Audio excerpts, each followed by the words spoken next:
Too often, we hear about young children going missing without a trace. And in today's episode, we'll be talking about 2-year-old Myra Lewis, who went missing from her front yard. Let's get into it. It's a mystery still looming over the Hampton Roads community. Prosecutors are disappointed with today's results. Welcome to my channel. My name is Amanda, and if you're new here, we talk about all things true crime related. Make sure you like this video and subscribe to the channel. It's a free way to really help me out.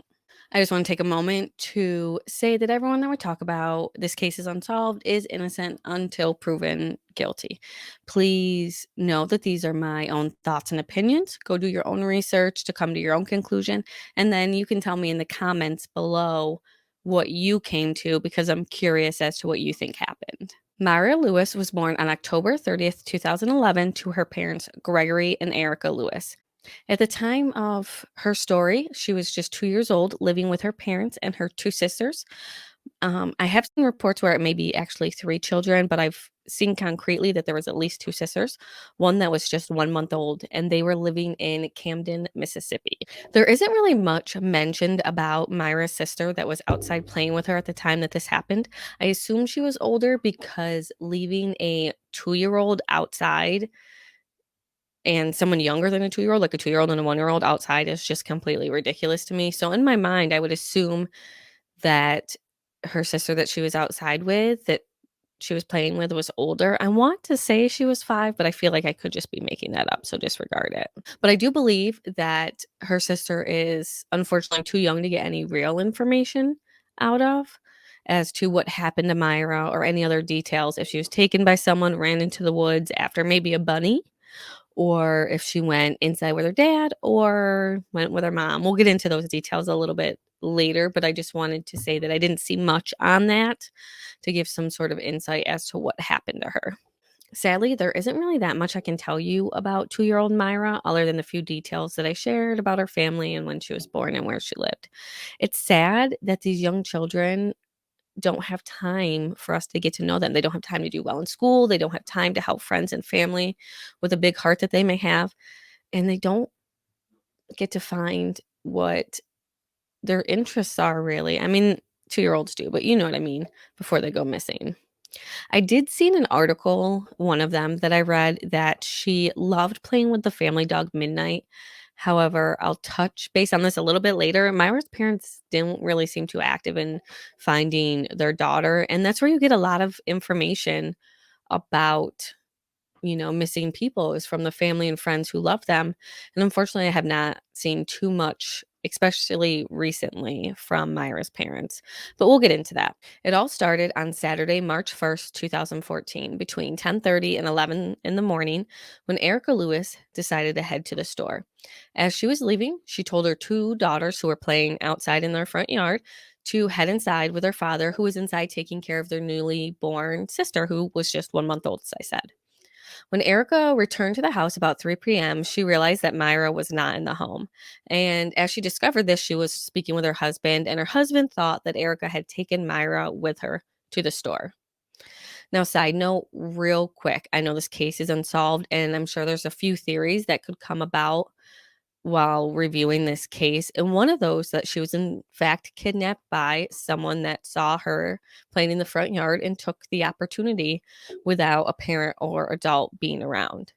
And sometimes that's all it takes. The smallest, simplest miscommunication can cause such a horrifying result. So I'm not blaming anyone here, because it's not their fault. It's easy to have this situation happen. But if Erica walked in the kids inside, or waited a moment to watch them walk inside, or spoke with her husband to make sure they were on the same page, this could have been avoided. And now, I'm not saying that, like I said, to put blame on anybody. It's just a point I want to make, that sometimes we go about things in our life and not realize that small things can happen like this, unfortunately. Well, the whole small situations can cause horrifying events like this. Now, in my own life, my family was outside doing something, and I would have to come in. Say my 3 kids are outside with my husband. I make sure my husband knows that I am no longer responsible for any child out there, that he is fully responsible for what happens to them. Or like if my daughter wants to go outside while he's working on the car or anything, I make sure he knows that she's outside with him, just because that way, then he knows that he has to look out for her, because she's only 6. You can't just let her be willy-nilly. At least I wouldn't let her be willy-nilly. Now, my kids are a bit older, so it's not as serious, but I was just mentioning this as sometimes I would like to take as much as we can from these cases to make the world a better place or to learn something from them. Again, this is nobody's fault in regards to this. It's just a little thing that maybe might make us do things a little differently in life if we stop and think about it. But back to the case. So Erica thought that when she left for the store, the girls went inside, and then Gregory thought that Myra had went with Erica when she left. So once they realized that Myra was not anywhere around the house, the family did their own search around the home, the neighbor's home, who was actually the girl's grandparents or grandfather. I saw grandmother, but then in another video, I saw grandfather, another relative, where they would actually often play in their yard. Like they would play in their yard, go to their grandparents' yard, go back to their yard, like go back and forth. It was only about 100 yards or so away, so the girls would just play between both of them. So while searching for Myra, they would look in both yards, they would go back inside, and after about an hour, the family would report her missing. They reported that she was last seen wearing a turquoise sweater with a bear on the front of it, white pants, and pink tennis shoes. A search party started right away with Gregory jumping on his ATV to search areas around the home. A search would end up being conducted with law enforcement about 5 miles around the family's home using helicopters, dogs, and 300 people looking on foot. But unfortunately, there was no luck finding Myra. Police would release an Amber Alert for Myra, which would go on to be the longest running Amber Alert in Mississippi history, as it's currently active today. Over the next few days, police would continue their search of the family's home, and at one point, bringing brown bags of evidence out of the home. While the police noted this, saying that it made the most sense to start looking where Myra was last seen. Authorities would also inspect the family's car for any evidence of what may have happened, but seemingly nothing was found. According to the Madison County Sheriff's Department, the family was interviewed and was cooperating with the investigation into the missing girl, including undergoing 2 polygraph tests that reportedly everyone passed. Now, shortly after she was reported missing, the FBI did become involved, including offering a $20,000 reward for information leading to finding Myra. But unfortunately, it looks like the little girl just vanished into thin air. About a week after Myra was reported missing, her mother, Erica, was arrested on unrelated charges. It appears that she was arrested for felony possession of a firearm, failure to pay court costs, and failure to pay supervised fees after she was found guilty in 2013 of felony food stamp fraud, and she was placed on probation for 5 years. Now, from my understanding, Erica was released 11 days after she was arrested due to not being indicted by a grand jury. I didn't deep dive into the situation too much because it didn't help finding Myra at all. Now, Erica was found guilty of food stamp fraud, but that doesn't mean that she or that conviction has anything to do with her daughter's disappearance. And a lot of times we see that these details will become sensationalized news and the child is forgotten about, and those are the things that people remember. However, I do want to add that Gregory told the news that he was unaware of his wife's convictions because he was working long hours, which I get, but it makes me think that if you didn't know about this conviction, what else were you missing at home? If my husband or if I committed some fraud and was convicted and neither of us told each other, I think that that would be a really bad conversation to find out about and to have. But it just makes me wonder if something else was happening in the home, maybe with Myra and her mother. Not saying this is the case, but oftentimes missing children are harmed by those who are supposed to protect them. And maybe he wouldn't be aware of this because of having to work long hours.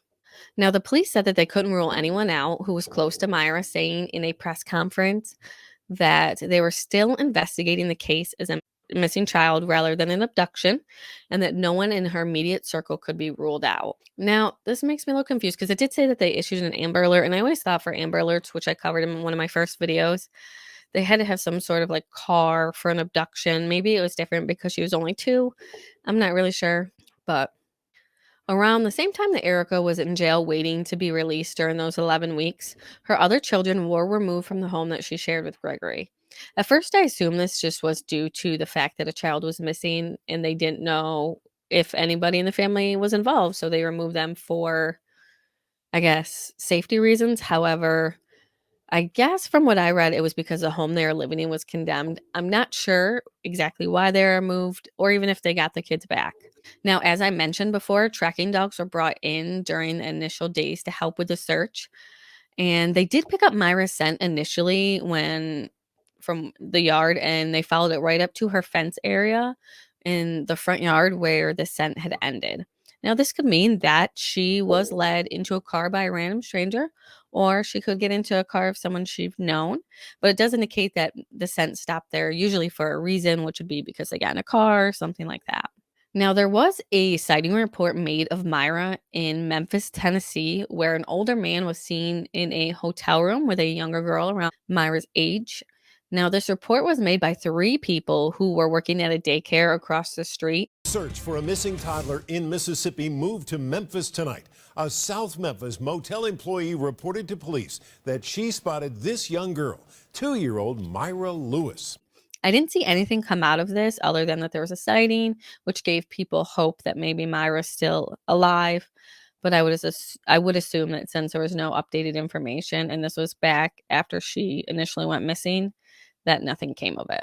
Now, the investigation was rekindled again that October when a team of psychics filed a Find Me report with the Madison County Sheriff's Department claiming that they actually knew where the little girl was.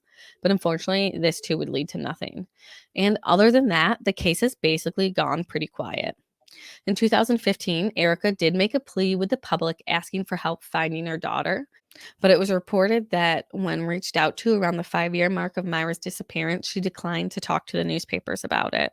Reports from 2019 have the sheriff indicating that they're no longer in contact with the Lewis family, and they have actually been unable to find them, saying that the house that they once lived in had been abandoned by the family and had become overgrown. A new age progressed photo was released by NetMec of Myra showing what she would look like around the age of 10. But the Madison County Sheriff's Office said other than that, they ran out of leads. And at the time, they did review footage around the area. They did interviews. They really had have no luck finding Myra. But in interview footage I found with the sheriff, he seemed extremely passionate about finding Myra and are hopeful that someone will come forward that will lead them to solving this case. The FBI is still offering a $20,000 reward for information regarding the case. Tips can be called into the Madison County office at 601-859-2345 or Crime Stoppers at 601-335-TIPS. Now, I just want to say thank you if you've made it this long in the video. I truly appreciate it, and I truly appreciate you guys. Remember to like the video and subscribe to the channel, and let me know what you think of the case. Have you heard it before? And until the next video, stay safe out there. The world can be an ugly place.